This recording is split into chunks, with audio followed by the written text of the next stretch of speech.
Amén. Tomamos asiento, hermanos. Gloria a Dios. En esta tarde. Gracias te damos. Gracias, gloria a Dios. Gloria a Dios en esta tarde.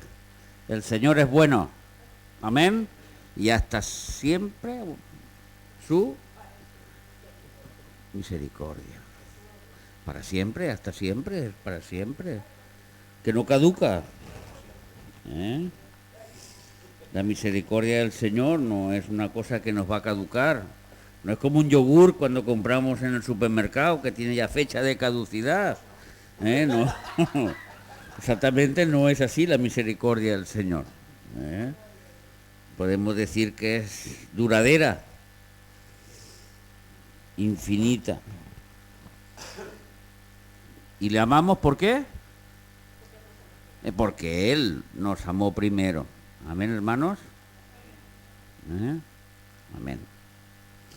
Apocalipsis capítulo 10. Ya estamos en el capítulo 10, ya empezamos la semana pasada. Hoy vamos a hablar sobre los 7 truenos. Vi descender del cielo a otro ángel fuerte envuelto en una nube, con el arco iris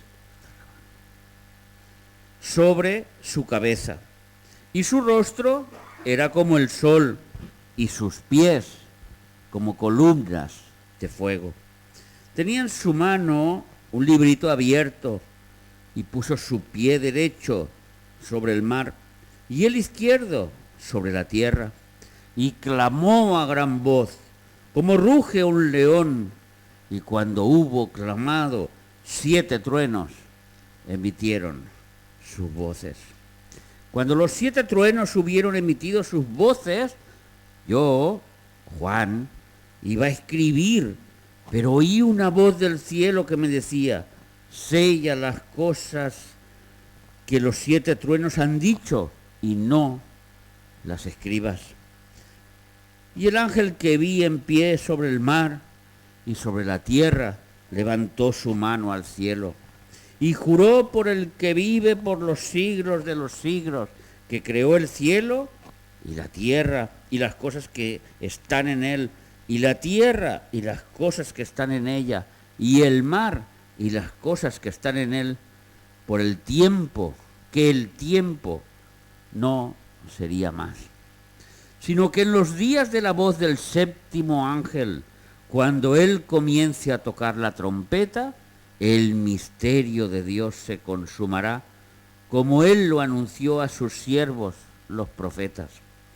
La voz que oí del cielo habló otra vez conmigo y dijo: ve y toma el librito que está abierto en la mano del ángel, que está en pie sobre el mar y sobre la tierra. Y fui al ángel, diciéndole que me diese el librito. Y él me dijo: toma y cómelo, y te amargará el vientre, pero en tu boca será dulce como la miel. Entonces tomé el librito de la mano del ángel y lo comí, y era dulce en mi boca como la miel, pero cuando lo hube comido, amargó mi vientre. Y él me dijo: es necesario que profetices otra vez sobre muchos pueblos, naciones, lenguas y reyes. Amén, hermanos.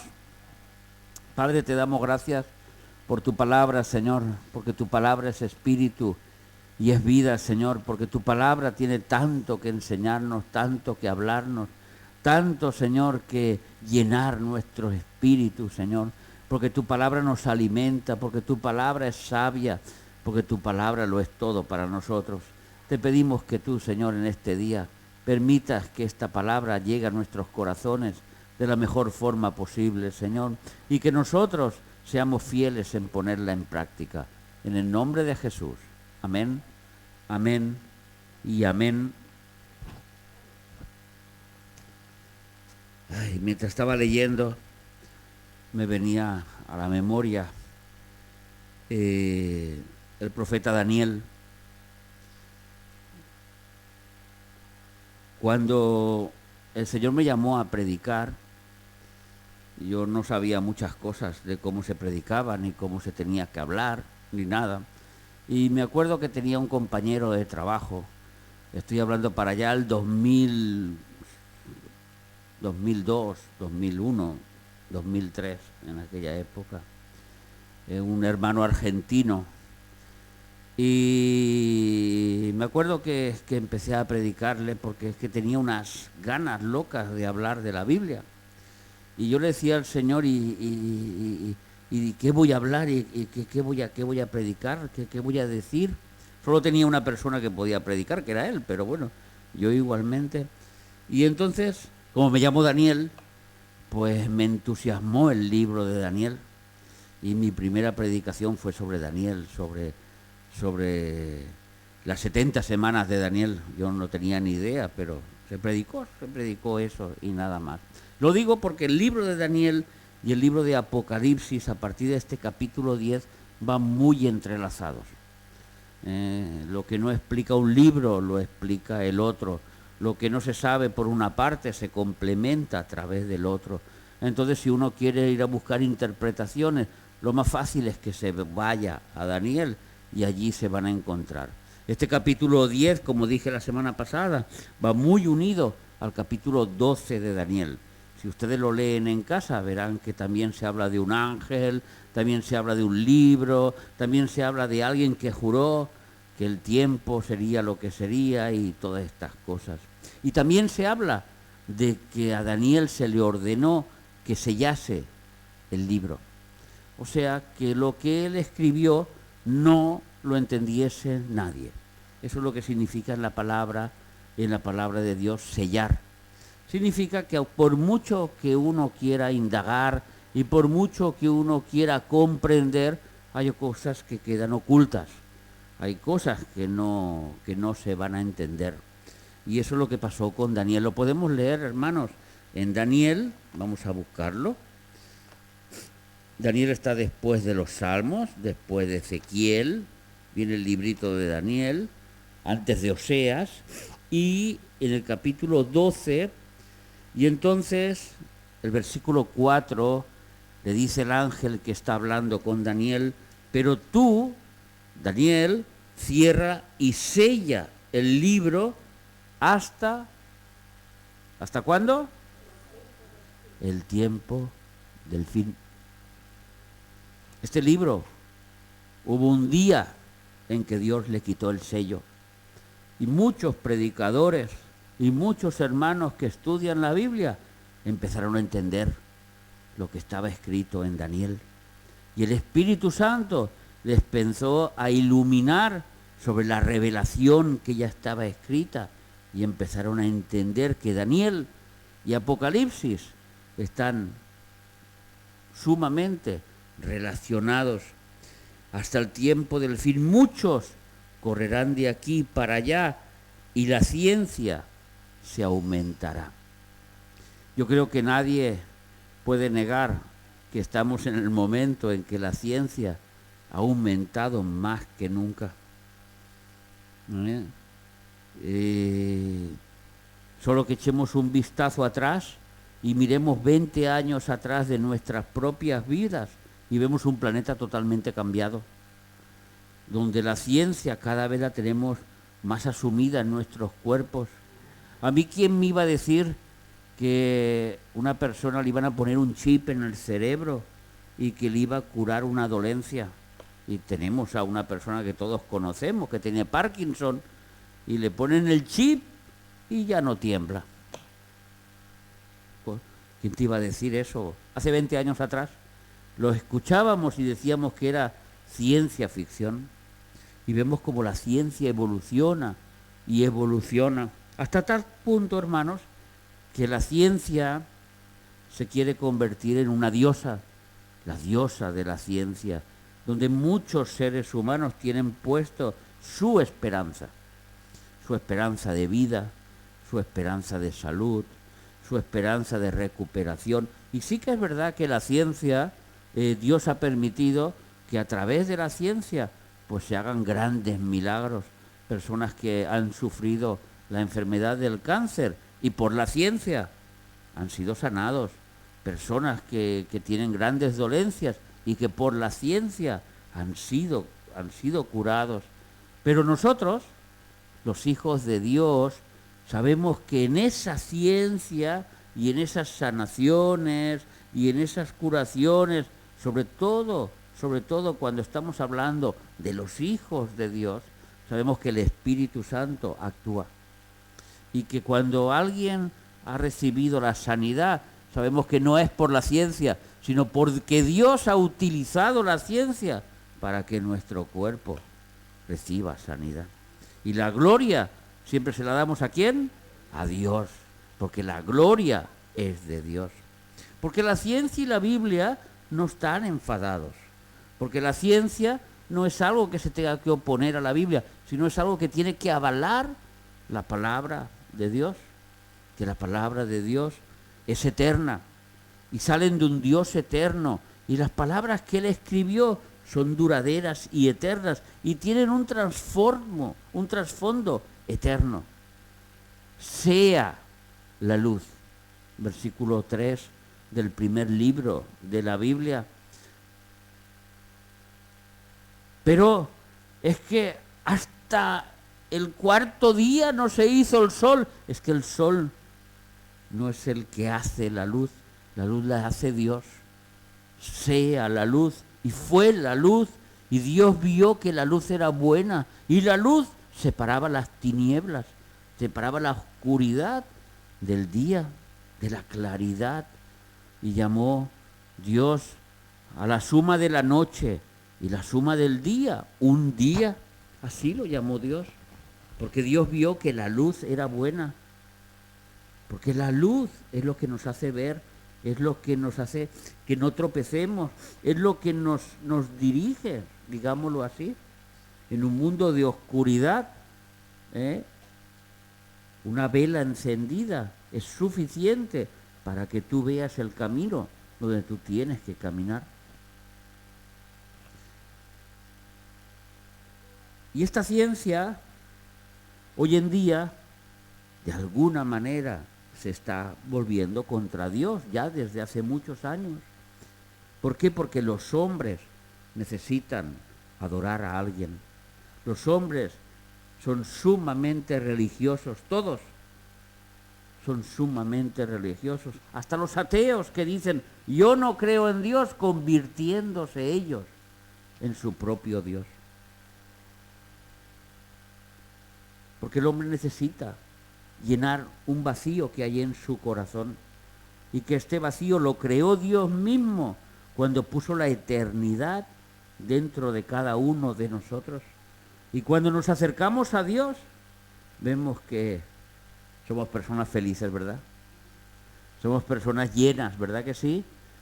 Podemos tener problemas, más dinero, menos dinero, más salud, menos salud, pero en el interior hay algo que se ha llenado. Hay algo que te hace sentirte completo. Eso solo lo puede hacer Dios. Hay otros que se acercan a las religiones, hay otros que se acercan, pues, como he dicho, a la ciencia, para llenar ese vacío. Pero claro, después de que uno ha hecho todos los dogmas, uno que ha hecho todo lo que le exige su religión, mientras lo está haciendo, está lleno de lo que está haciendo, pero una vez ha terminado, el vacío vuelve a la persona. Pero cuando uno recibe a Cristo en su corazón, recibe un paquete que podríamos decir que es un paquete completo, porque recibe al Padre, recibe al Hijo y recibe al Espíritu Santo. ¿Vosotros os imagináis que toda esa deidad al completo está viviendo dentro de cada uno de nosotros? Esa luz que ilumina el mundo está dentro de cada uno de los que estamos aquí y de millones de hermanos que tenemos en todo el mundo. Y no nos sentimos solos. Y eso nos tiene que dar la confianza suficiente que si Dios cuida de este planeta, porque todavía el planeta existe por la gracia de Dios, ¿cómo no va a cuidar de cada uno de nosotros? ¿Cómo nosotros podemos en algún momento sentirnos que estamos faltos del amor de Dios o faltos de cualquier cosa? Es imposible. Tenemos que entender que Dios cuida de nosotros. Por eso el versículo de Pedro de echando vuestra ansiedad sobre Jesucristo. Jesús, tengo este problema. Jesús, me ocurre esto. Eso es echar la ansiedad. Y Jesús nos da su paz, porque Él tiene cuidado de vosotros. Pero aún más, si nosotros queremos hacer esto controlando nuestras circunstancias, estamos atando a Dios de manos y de pies. Porque con nuestra mente le decimos, Señor, tengo este problema, pero tú ya estás buscando cómo solucionar ese problema. Y entonces estás atando a Dios, no dejando que Dios actúe. Porque si echas tu ansiedad sobre Él, dejando que Él haga lo que tenga que hacer. Toda necesidad. Y entonces cuando Jesús dijo sus palabras maravillosas, buscad primero el reino de Dios y su justicia. Mientras te dedicas a buscar el reino de Dios, no te dedicas a controlar lo que tienes alrededor. Y todas estas cosas os serán añadidas. Son las palabras de Jesús. Digo esto porque estábamos hablando de la ciencia y cómo la gente confía en la ciencia y cómo nosotros dejamos de confiar en la ciencia para confiar en Dios, que a través de la ciencia, si es su voluntad, pues haga lo que tenga que hacer, porque esta ciencia se ha multiplicado hasta lo sumo, hermanos. Estamos en un momento en Apocalipsis que aunque estemos en el capítulo 10, estamos llegando ya al final de los tiempos. Estamos llegando ya al final de lo que yo llamo el reinado de los hombres. Los hombres llegarán un día que dejarán de reinar en esta tierra, porque vendrá Jesucristo a tomar posesión y a reinar, y a cumplir la promesa que se le hizo a su padre David, y a cumplir la promesa que se le hizo a los profetas, y a cumplir la promesa que se le hizo a todo el pueblo de Israel y a nosotros mismos, que Él es el Rey de Reyes y Señor de Señores, y que Él vendrá a reinar. Este capítulo 10 nos prepara a ese glorioso y fantástico momento cuando Jesús vendrá montado en un caballo blanco, y nosotros, sus siervos, sus hijos, sus compañeros, sus hermanos, aún diré más, sus amigos, amigos de Jesús. Porque Jesús dijo, ahora os llamaré amigos. Y tú cuando tienes un amigo, le confías todo al amigo, porque tienes confianza que el amigo no te va a fallar. Aún aquí en la tierra sabemos que las personas nos fallan, y aún yo creo que muchos confiamos todavía en los amigos y confiamos en aquella persona, pero las personas son personas. Pero Jesús no puede fallarse porque es Dios. Jesús no puede negarse a sí mismo porque es Dios. Jesús no puede decir, ahora soy así, mañana voy a cambiar. No puede porque es Dios. Porque es una persona eterna. Porque es una persona que su parecer no va a cambiar según las circunstancias que tiene alrededor. Quizá cambió en la cruz mientras lo clavaban y dejó su amor para coger su ira. No. Siguió con su amor hasta el final. Y este Jesús es el que vendrá con los caballos, con el caballo blanco, y nosotros galopando detrás de él con caballos blancos. ¿Se lo imaginan por un momento? Cierren los ojos, imagínense el cielo brillando de luz, luz por todos los lugares, un mundo lleno de oscuridad, y Jesús viniendo con un caballo blanco resplandeciente. Y usted, subido en otro caballo blanco, siguiendo a Jesús, con muchísimos hermanos que vienen a esta tierra a reinar con Él por 1000 años. Esta es nuestra esperanza. Esto no es ciencia ficción, esto es verdad. ¿Saben por qué yo sé que es verdad? Porque lo digo yo quizá, o quizá porque el hermano José también dirá, sí, yo también lo creo. No, porque la Biblia lo prometió. Y lo que la Biblia prometió se va a cumplir.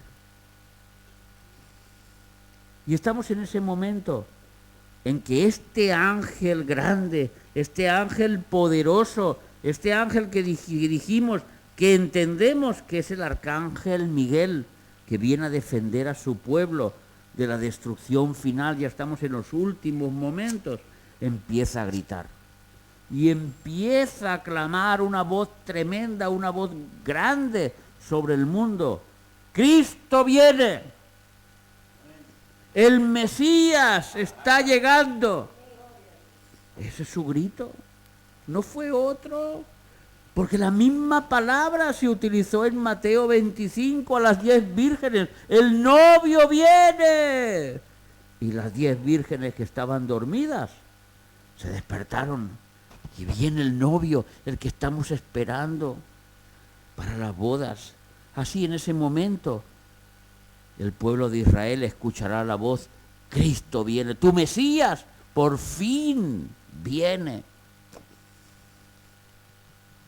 Pero hermanos, los tiempos de Dios no son los nuestros. Por eso la paciencia es una parte importantísima del cristiano. No porque no lo veas, no va a ocurrir. No porque no lo veas, las cosas no van a llegar. Quizá tu problema económico todavía no has visto tú la solución, pero eso no quiere decir que Cristo esté ya solucionando ese problema. Porque nuestros tiempos no son los nuestros. El tiempo de Dios no es el nuestro. Él tiene un propósito en todas las cosas.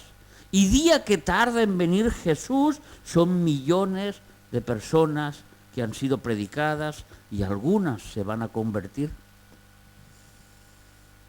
Imaginaros cuántas personas hay que tienen que escuchar el Evangelio y que tienen que enfrentarse sobre esta verdad. Yo soy un ser creado que necesito conocer a mi Creador. Esta frase, esta dinámica, es una cosa que lo tenemos que tener en nuestra mente, en nuestra manera de hablar, en nuestra manera de actuar, porque la gente necesita a Cristo. Siempre tenemos que pensar en que la gente necesita a Cristo. Tú no sabes con quién hablas, tú no sabes con quién tratas, pero el Espíritu Santo sí que lo sabe. Y aquí lo importante no es que tú lo sepas, sino que sueltes la semilla y el Espíritu Santo la hará crecer en su momento. Cristo viene. Cristo viene. Quizá en esta época futura que estamos viendo aquí y que Juan ya vio en el pasado, este pueblo de Israel que ha sido mermado, que de esto vamos a hablar en breve, de todas estas cosas que van a empezar a ocurrir. Quizá este pueblo de Israel que solo quedan unos poquitos, una minoría que está escondida en una ciudad entre las piedras que se llama Petra, en Jordania, donde hoy en día millones de cristianos van a visitar esas ruinas. ¿Y saben lo que hacen los cristianos? ¿Quieres que le diga lo que hacen? Ponen versículos de la Biblia entre las piedras para que cuando ellos lleguen los puedan coger y los puedan leer. Eso está ocurriendo hoy en día porque está profetizado que esa ciudad los va a acoger en el momento de máxima persecución. También lo vamos a estudiar en breve, todo eso. Y esos que están allí ocultos, esos que están para ser salvados, es los que el arcángel Miguel ha venido a defender, ha venido a cuidar. Acordaros lo que dijo Jesús. En esta tribulación y en esta gran tribulación, si los tiempos no fuesen acortados, ni aún los que son llamados para ser salvos se salvarían. Porque es tremendo lo que va a ocurrir en este planeta Tierra. Y en medio de esa desesperación, como puede ser la desesperación de cualquier persona que está pasando un mal momento en la calle, alguien dice, Cristo viene. Alguien grita, Cristo viene. Y entonces, en medio de la desesperación, aparece una luz de esperanza. Esta luz de esperanza es el grito de este arcángel Miguel. Cristo viene. Nosotros tenemos familia que necesitan escuchar esa luz de esperanza. Cristo te ama, Cristo viene. Cristo viene. No es algo que va a ocurrir por casualidad, es que es cierto que Cristo viene. Es que estamos seguros que Cristo viene. Y que esperamos que nuestros ojos lo vean, ¿no, hermanos? Esperamos que nuestros ojos lo vean. Cristo viene. Clamó a gran voz, como ruge un león. Mateo 25:6, como hemos dicho, es ese grito que se escucha en la iglesia. Cristo viene. Y esas 10 vírgenes, 5 ya están preparadas. No porque se despertaron antes y se peinaron, sino porque vivieron una vida preparada para el Cristo viene. Mientras que las otras, igual se peinaron y se arreglaron, pero su vida no estaba preparada para el Cristo viene. Y tuvieron que quedarse. Y luego ya hemos explicado todo lo que pasó con ellas en esta tribulación. Pero el rugido del león es ese. Mirad lo que nos dice Oseas, capítulo 11, versículo 9 y 10. Muy interesante este profeta Oseas, que Dios lo utilizó para mostrar a un pueblo que se había separado de Dios, y cómo Dios lo utiliza para decir que se había prostituido, que el pueblo se había prostituido detrás de otro hombre, comparando al pueblo de Dios como la mujer de Dios, y cómo éste le había sido infiel con otros dioses. Nos dice Oseas, capítulo 11 y versículos 9 y 10.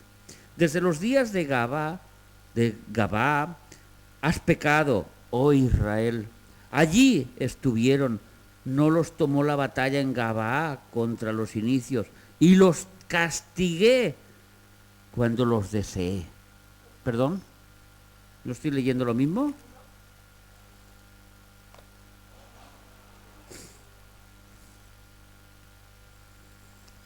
Pues perdonen ustedes, pero sí. Perdón, sí. Es que está hablando casi de lo mismo y estaba leyendo el capítulo 10. No ejecutaré el ardor de mi ira, ni volveré para destruir a Efraín, porque Dios soy y no hombre, el santo en medio de ti, y no entraré en la ciudad. Esto es una promesa que está haciendo Dios en los últimos días al pueblo de Israel. De en medio de la ira no los va a destruir del todo. En pos de Jehová caminarán. Él rugirá como ¿quién? Como león. Rugirá y los hijos vendrán temblando desde el occidente.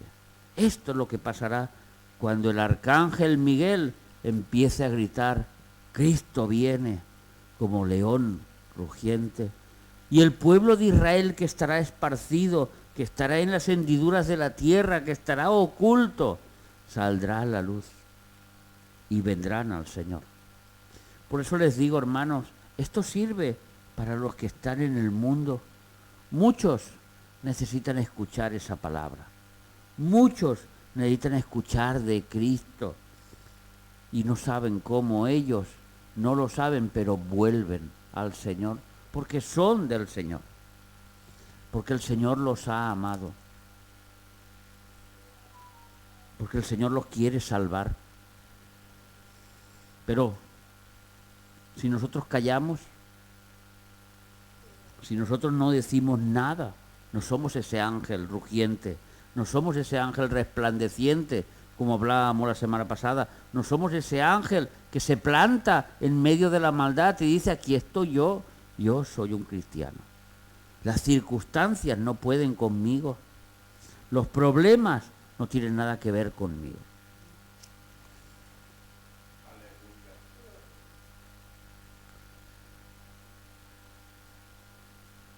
Dice el versículo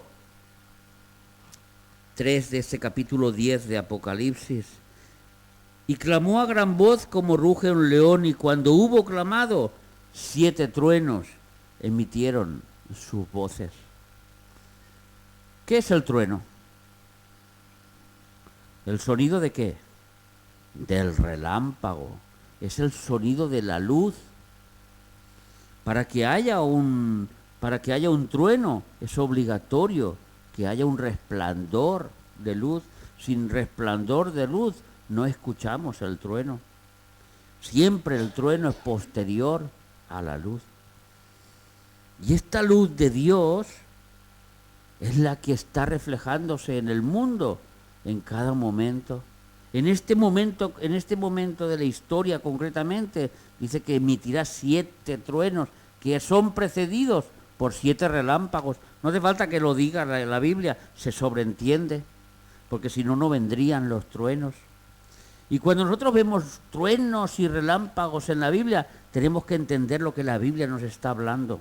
Y la Biblia nos está hablando de la misma presencia de Dios, pero una presencia de Dios en juicio, una presencia de Dios que el hombre se queda atemorizado delante de la magnificencia del Dios poderoso. Vamos a ver en el Éxodo 19:16, cuando el pueblo fue a recibir a Dios en el monte Sinaí y nadie se atrevió a subir, porque aconteció que al tercer día, cuando vino la mañana, vinieron truenos y relámpagos y espesa nube sobre el monte y sonido de bocina muy fuerte, y se estremeció todo el pueblo que estaba en el campamento. Falta decir la palabra miedo. Porque Dios tiene también esa parte que también está escrita y que también pertenece a Dios, que se llama justicia, por la cual la paga del pecado es la muerte. Por mucho amor que Él tenga, puede tener, y es todo amor, y tiene todo el amor necesario y la paciencia necesaria, pero quien decide no acercarse a Dios tiene que recibir el castigo.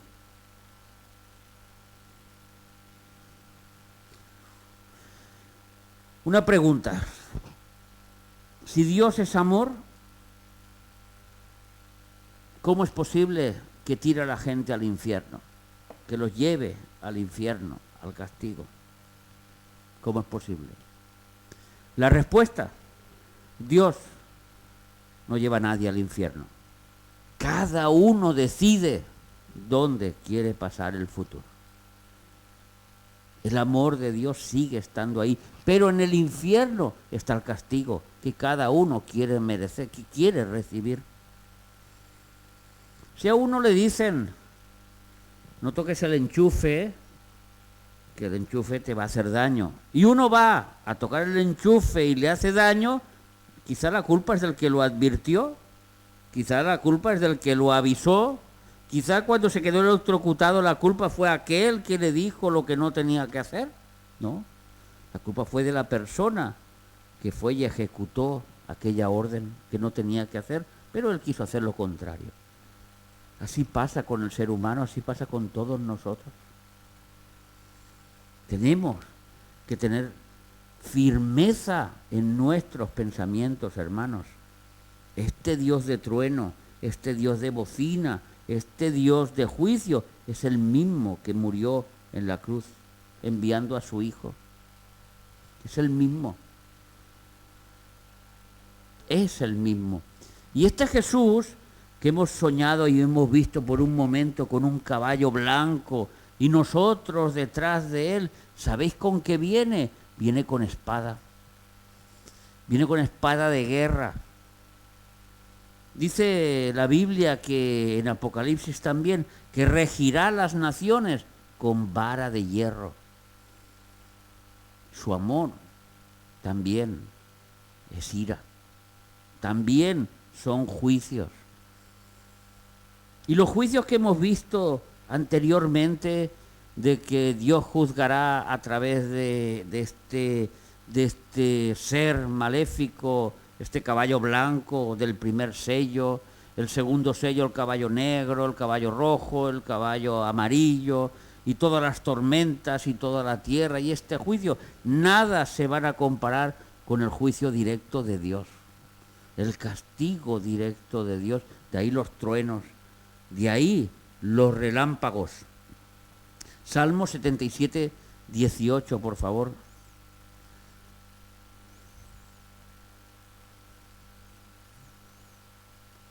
La voz de tu trueno estaba en el torbellino, tus relámpagos alumbraron el mundo y se estremeció y tembló la tierra.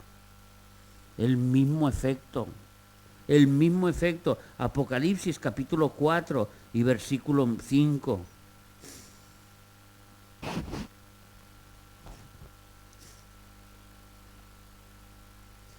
Y del trono salían relámpagos y truenos y voces, y delante del trono ardían 7 lámparas de fuego, las cuales son los 7 espíritus de Dios. Vemos como el relámpago, vemos como el trueno está relacionado con la voz de Dios, con la actuación de Dios. Y en el Apocalipsis, los truenos, todos los truenos que están en Apocalipsis llevan juicio. Todos llevan un mensaje de juicio. Vamos a ver el capítulo 6 y versículo 1. Para que veamos qué pueden decir estos truenos que Dios ha sellado, que no quiere que escuchemos, pero podemos saber lo que dicen los truenos, que están ya escritos y los dicen sus mensajes. Y cuando el Cordero abrió uno de los sellos y oyó uno de los 4 seres vivientes decir como voz de trueno, ven y mira, y empieza el primer juicio, el caballo blanco. Así pasa con el caballo segundo y los postreros, donde el trueno emite juicios. Vamos a ver el Salmo 8, Vamos a ver en Apocalipsis 8:5.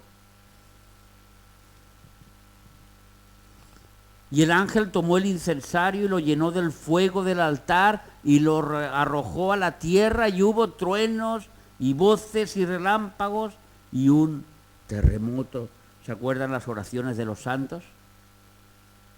Tienen mucho poder. Quizá la venganza siempre la tenemos que dejar al Señor, pero si alguien se mete con un cristiano, que se prepare, que van a llegar truenos y relámpagos sobre su vida. Dios no deja el castigo sin cumplir. Es que hay alguien en el trabajo que se mete conmigo, que se mete con mi cristiandad. Hay alguien que me aborrece, que me hace daño, que es extremadamente malo porque soy cristiano. Que se prepare, que un día los truenos y los relámpagos caerán sobre él.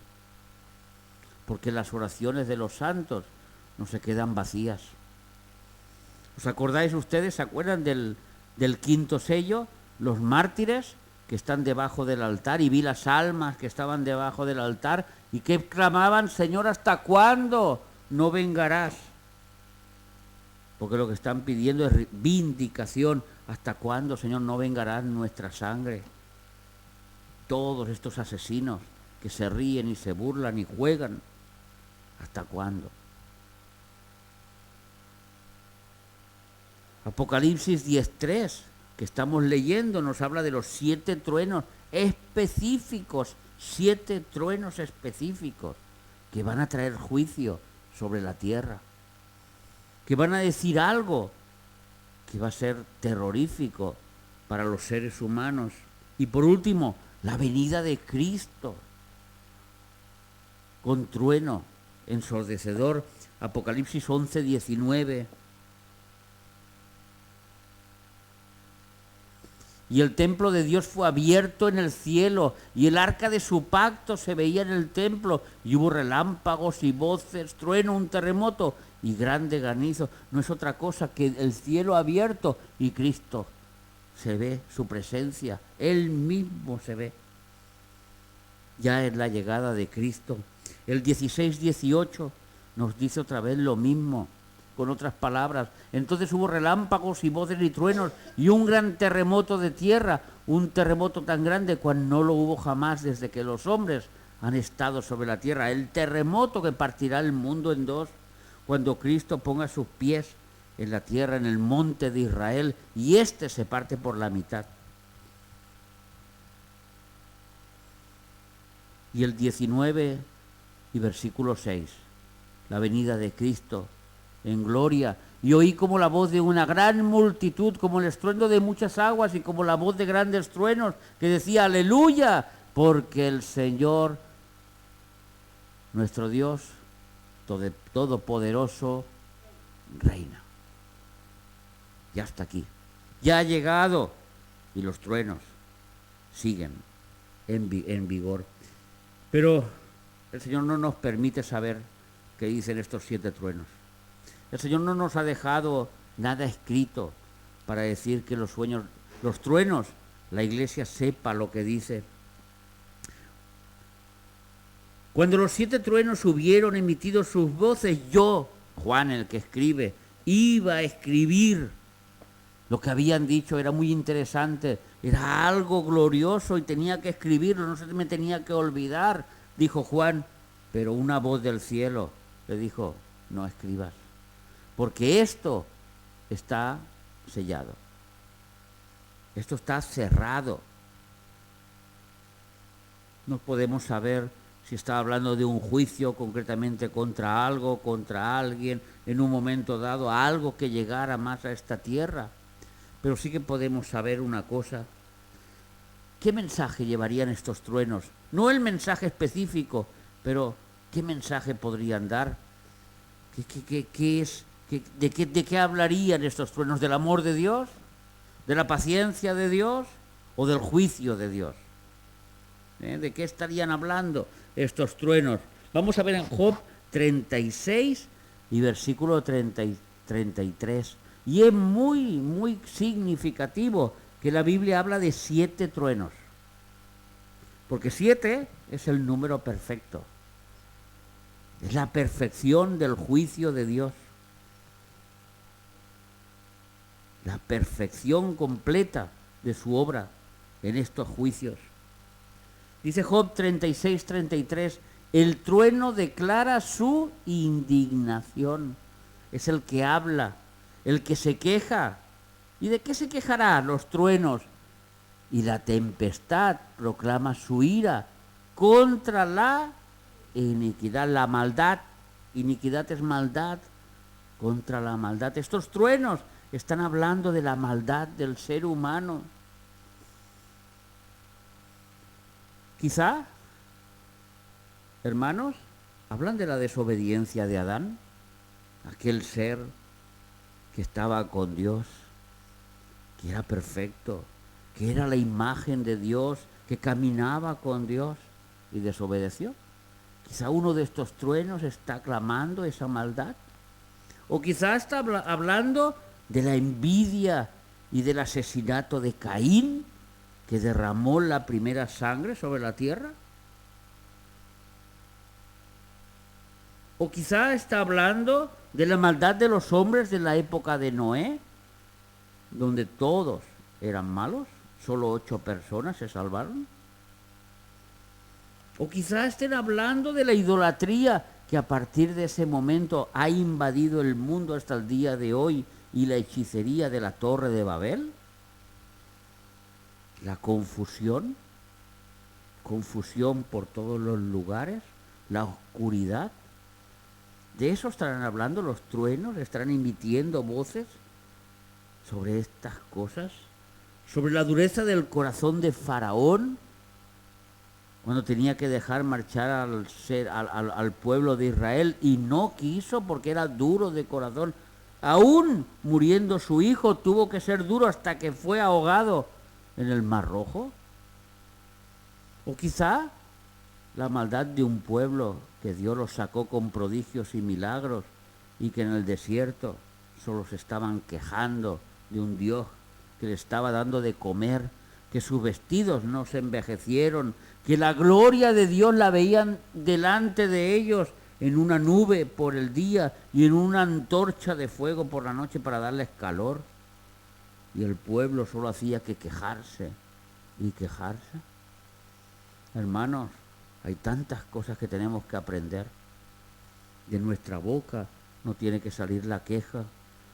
De nuestro corazón no tiene que salir la envidia. De nuestra manera de actuar no tiene que salir la desobediencia. Nosotros no tenemos que ser malos. Nosotros tenemos que dar el fruto del Espíritu, que es bondad. Y la bondad tiene que salir de nosotros. El gozo, el amor, la paz, la benignidad, la paciencia y la templanza, que es el dominio propio. O quizás es la religiosidad que hay en el mundo y que por esta religiosidad mataron a Jesús, porque le tenían envidia. Aquellos fariseos, aquellos que tenían la palabra de Dios y por tener la palabra de Dios se creían que eran dueños de la salvación. Sin embargo, la salvación viene solo por Jesús. No vamos a hablar mucho más porque es que los truenos no nos dejan para hablar más. Los truenos no nos han dado pistas del mensaje que nos quieren dar, pero hoy yo quiero dejar ese mensaje de que estos truenos vienen a traer juicio por las maldades que hay en la tierra y que nosotros tenemos que procurar no estar mezclados en ellas. No es ir detrás de orgías, es no mentir. No es ir detrás de fornicaciones, es en nuestro corazón no tienen que salir raíces de amargura. No es ir detrás de los pecados del mundo, es que nosotros tenemos que amar a los demás. Dice la Biblia, el que sabe hacer lo bueno y no lo hace, le es contado por pecado. Y nosotros sabemos hacer lo bueno. Lo aprendemos domingo a domingo, lo estudiamos cuando leemos la Biblia. El Espíritu Santo, aún en sueños, dice que nuestra conciencia nos enseña de las cosas que tenemos que hacer. No son grandes pecados que digan eso es lo que nos va a condenar, no. Lo que nos va a condenar justamente es no hacer lo correcto, hermanos. Está claro que libre de pecado no hay nadie. Aquí no estamos hablando de personas que ya lo tienen todo superado.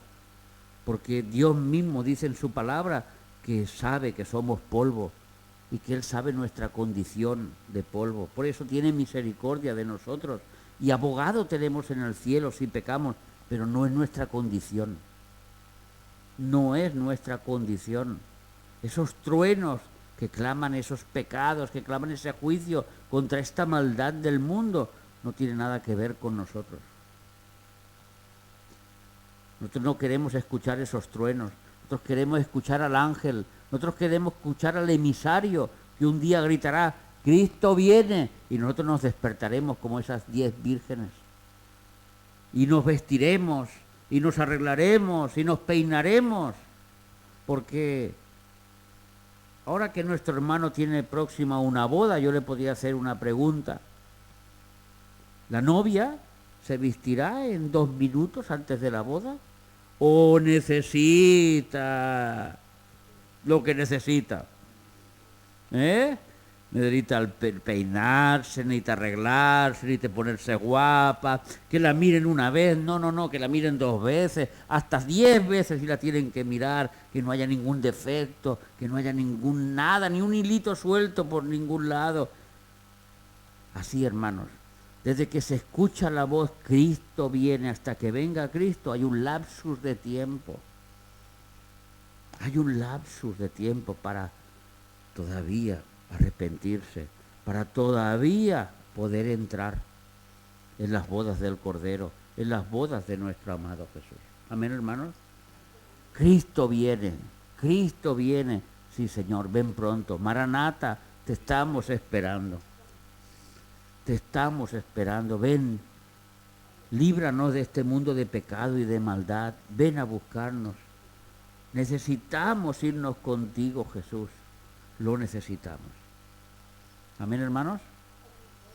Padre, te damos gracias, Señor, en esta hora, Padre, por tu palabra, Señor, por esa esperanza que tú pones en nosotros, sabiendo que vienes a buscarnos, Señor.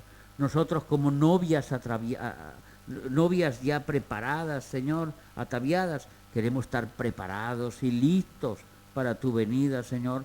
No queremos manchar nuestras vestiduras, no queremos manchar nuestro testimonio, sino que queremos seguir adelante para encontrarnos contigo. Y cuando tú vengas, poder estar nosotros de pie delante tuyo y que tú nos digas, siervo fiel, entra en el descanso de tu Señor, porque es lo que somos, Señor. Somos fieles a ti, Señor. Ayúdanos en nuestra debilidad, Señor. A veces nuestra fe nos falta. A veces, Señor, las tentaciones vienen fuertes sobre nuestras vidas, pero sabemos que nuestras fuerzas no son en nuestro cuerpo, sino en tu Santo Espíritu que mora en nosotros, Señor. Sabemos que tus fuerzas vienen a través de Él, que nos da esas fuerzas para continuar, para seguir adelante y para ser luz en los momentos de oscuridad. Señor, como siempre te digo, danos la oportunidad, Señor, en el día de hoy de ser luz a los demás. Ponnos las circunstancias adecuadas para que las personas vean que hay una manera diferente de emprender la vida, Señor, que hay una esperanza delante de nosotros que está escrita y que se llama Jesús y que este mundo necesita conocer, sobre todo nuestros familiares, sobre todo nuestros hijos, nuestros padres, Señor, sobre todo todos los seres que nosotros amamos tanto, Señor, y que tú prometiste en tu palabra. Cree en el Señor Jesucristo y serás salvo tú y tu casa. Así te lo pedimos, Señor, así te lo pedimos, Padre, que tú salves también nuestra casa, que esa promesa no se quede por el camino, sino que cuando tú vengas, cogidito de la mano, toda nuestra casa se vaya contigo. En el nombre de Cristo Jesús nuestro Señor. Amén, amén y amén.